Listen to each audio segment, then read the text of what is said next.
गुजारिफ कहता था, एक कहानी बार बार की। एक जादूगर के पास बहुत सी भेड़ें थीं और उसने पाल रखा था। भेड़ों को भोजन के लिए रोज एक भेंट काटी जाती थी। बाकी भेड़ें देखती थीं, उनकी छाती थर्रा जाती थी। उनको ख्याल आता था कि आज नहीं कल हम भी काटे जाएंगे। उनमें जो कुछ होशियार थी वे भागने की कोशिश भी करती थीं। जंगल में दूर निकल जाती, जादूगर को उनको खोज खोज कर लाना पड़ता था। यह रोज की झंझट हो गई थी और न वे केवल खुद भाग जाती थीं और भेड़ों को भी समझाती कि भागो, अपनी नौबत भी आने की है।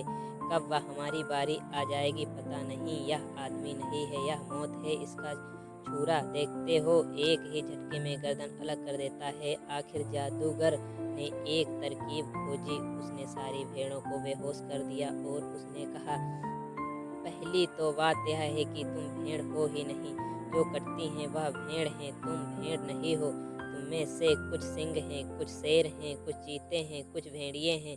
तुम में से कुछ तो मनुष्य भी हैं। यही नहीं, तुम में से कुछ तो जादूगर भी हैं।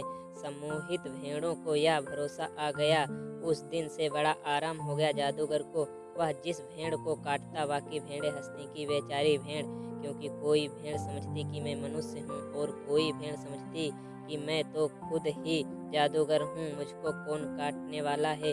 कोई भेड़ समझती मैं सिंह हूँ, तो ऐसा झपट्टा मारूंगी काटने वाले पर कि चिट्ठी का दूध याद आ जाएगा। मुझे कौन काट सकता है। यह बेचारी भेड़ें रे रे करके काटी जा रही हैं और यह भेड़ भी कल तक यही सोचती रहती थी, जब दूसरी भेड़ें कट रही थीं, कि मैं सिंह हूँ, कि मैं मनुष्य हूँ, कि मैं जादूगर हूँ, कि मैं यह हूँ, कि मैं वह हूँ। उस दिन से भेड़ों ने भागना बंद कर दिया। गुजारिफ कहता, आदमी करीब करीब ऐसी हालत में है। तुम सोए हो, गहन निद्रा में सोए हो।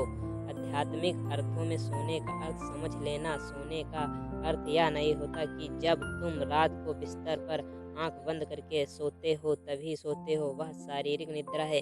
आध्यात्मिक निद्रा का अर्थ होता है जिसको स्वयं का पता नहीं होता, वह सोया है।